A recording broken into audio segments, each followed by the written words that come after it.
بسم اللہ الرحمن الرحیم۔ السلام علیکم معزز طلباء کرام، آپ سب کیسے ہیں؟ آج ہم مؤطا امام محمد کے سبق نمبر 302 کو پڑھیں گے۔ آج کے ہمارے سبق کا عنوان ہے بیت اللہ کی طرف پیدل جانے کی قسم کھانے کا بیان۔ آج کے سبق میں بھی ہم نے صرف ایک ہی باب کو نہیں پڑھنا بلکہ دو ابواب پر ہم نے کلام کرنا ہے۔ پہلا تو جو باب ہے اس کا نام میں نے لے لیا کہ باب الرجل یحلف بالمشی الی بیت اللہ، کہ یہ باب اس شخص کے بارے میں ہے کہ جو بیت اللہ کو پیدل جانے کی قسم کھا لیتا ہے۔ اور دوسرا جو ہمارا باب ہے وہ ہے باب من جعل علی نفسہ المشی ثم عجز، کہ یہ باب اس شخص کے بارے میں ہے جو خود پر بیت اللہ کو پیدل جانا واجب کر دیتا ہے، نظر مانتا ہے، پھر اس سے عاجز بھی آ جاتا ہے۔ تو اب ان دو ابواب کے حوالے سے ہم کلام کریں گے کہ اب ان کے شرعی مسائل وہ کیا ہیں، احادیث اس بارے میں وہ کیا کہتی ہیں۔ تو بہرحال پہلا باب پڑھیں گے اور اس کے بعد پھر دوسرے باب کی طرف بڑھیں گے۔ تو امام محمد رحمۃ اللہ علیہ پہلے باب کو ذکر کرتے ہیں کہ اخبرنا مالک اخبرنی عبد اللہ بن ابی بکر عن عمته انها حدثته عن جدته انها كانت جعلت عليها مشيا الى مسجد قباء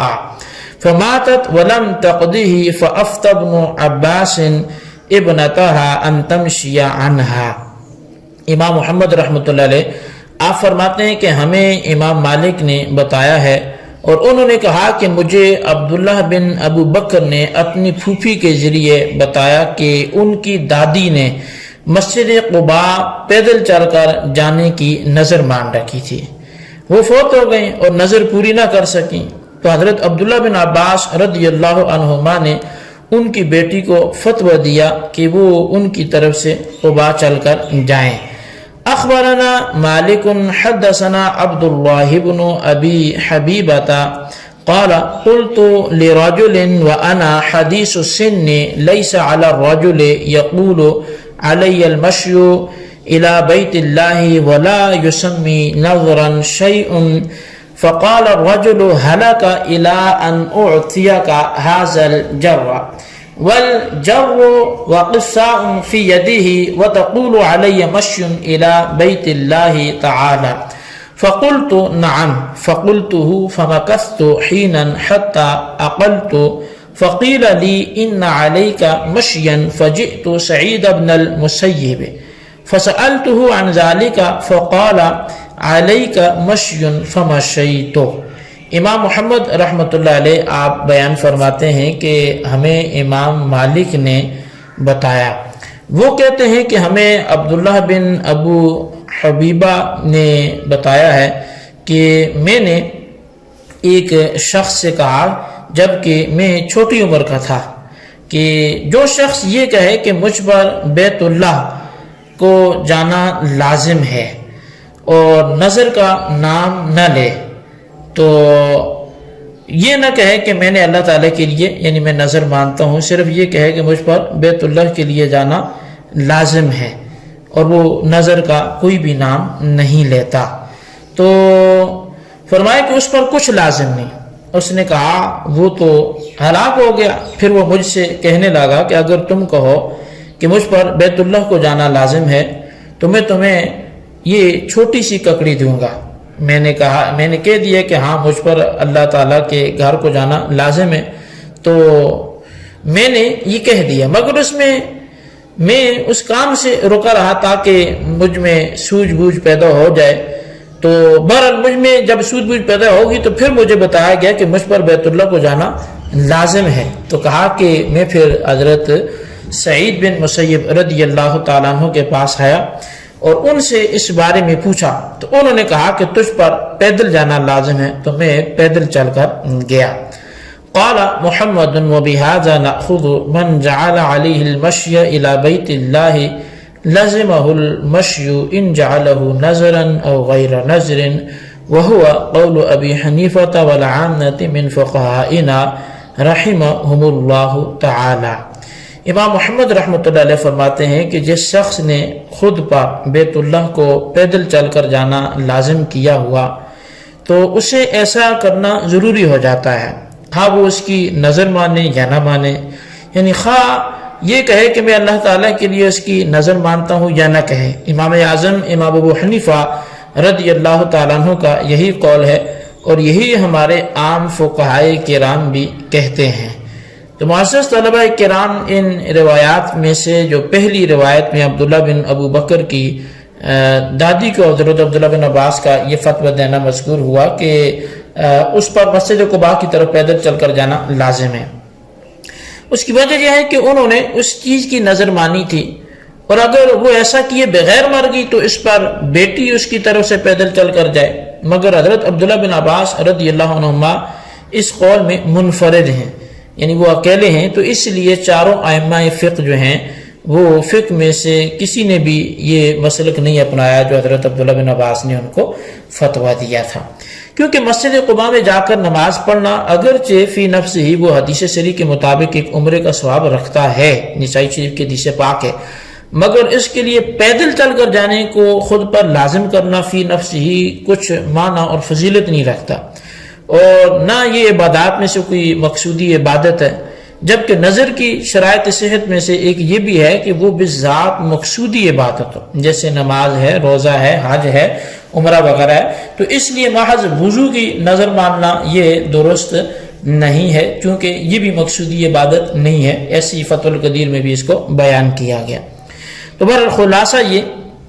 کہ کسی جگہ پیدل چل کر جانے کی نظر ماننے سے ایسا کرنا انسان پر لازم نہیں آتا، اور جب خود اس پر لازم نہیں آتا تو اس کی طرف سے کسی دوسرے کا یہ فعل کرنا یہ کیا معنی رکھے گا۔ تو اس کے بعد اس باب کی دوسری روایت میں سعید بن مسیب رضی اللہ تعالیٰ عنہ کا یہ فتویٰ مذکور ہوا کہ جو بیت اللہ کو پیدل چل کر جانے کی نظر مانے تو اس پر یہ لازم ہو جاتا ہے، اور امام محمد رحمۃ اللہ علیہ نے فرمایا کہ ہمارا یہی فتویٰ ہے، اور یہی امام اعظم امام ابو حنیفہ رضی اللہ تعالیٰ عنہ اور دیگر عام فقہا کا بھی قول ہے، مگر یہ سمجھ لینا چاہیے کہ جس نے ایسی نظر مانی کہ اس پر پیدل چل کر حج یا عمرہ کرنا لازم آئے گا، کیونکہ حج اور عمرہ یہ تو بذات مقصودی عبادت ہے، تو یہ لازم آ جائے گا اگر اس نے حج یا عمرے کی پیدل چل کر جانے کی نظر مانی۔ تو قیاس تو یہی کہتا ہے کہ یہاں بھی کچھ لازم نہ آئے، کیونکہ کعبے کی طرف پیدل چلنا یہ بذات کوئی عبادت نہیں ہے کہ جس کے لیے نظر مانی جائے، مگر چونکہ کعبے کی طرف جانا عرف عام میں حج بیت اللہ یا عمرہ کرنے سے کنایا یہ تصور کیا جاتا ہے، اس لیے ان الفاظ کے ساتھ نظر ماننے سے حج یا عمرہ کرنا یہ لازم آ جائے گا، اور اس میں پیدل چل کر جانا بھی شامل ہوگا۔ تو بہرحال یہ پہلا باب تھا جو یہاں پہ آ کے مکمل ہوا اور جس کے حوالے سے ہماری گفتگو مکمل ہوئی، جبکہ دوسرا جو باب تھا باب من جعل علی نفسہ المشی ثم عجز، کہ وہ شخص جو خود پر بیت اللہ کو پیدل جانا واجب تو کر لے لیکن پھر اس سے عاجز آ جائے تو اب وہ کیا کریں۔ اس حوالے سے امام محمد رحمۃ اللہ علیہ لکھتے ہیں کہ اخبرنا مالک عن عروة بن عزینة انه قال خرجت مع جدة لي عليها مشي الى بيت الله حتى اذا كنا ببعد الطريق عجزت فارسلت مولا لها الى عبد الله بن عمر يسأله، وخرجت مع المولى فسأله فقال عبد الله بن عمر کہ مرها فلتركب ثم لتمشي من حيث عجزت۔ تو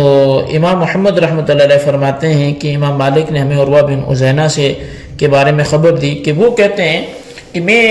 اپنی دادی کے ساتھ سفر پہ نکلا تو ان پر بیت اللہ کی طرف پیدل جانے کی نظر واجب تھی،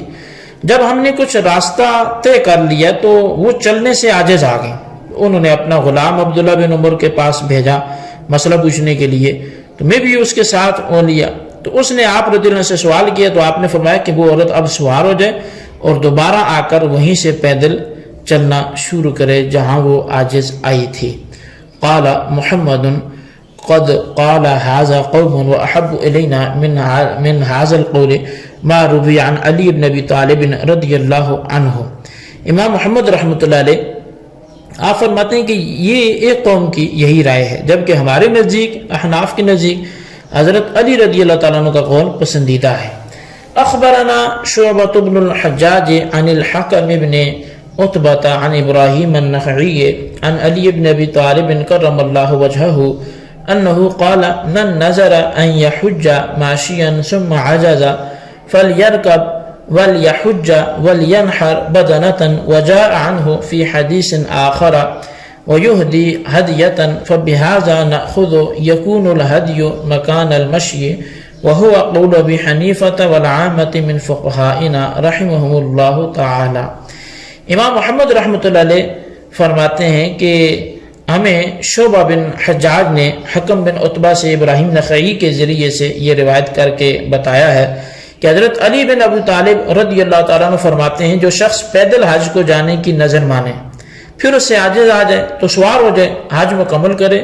اور بدنا یعنی گائے یا اونٹ کی قربانی دے۔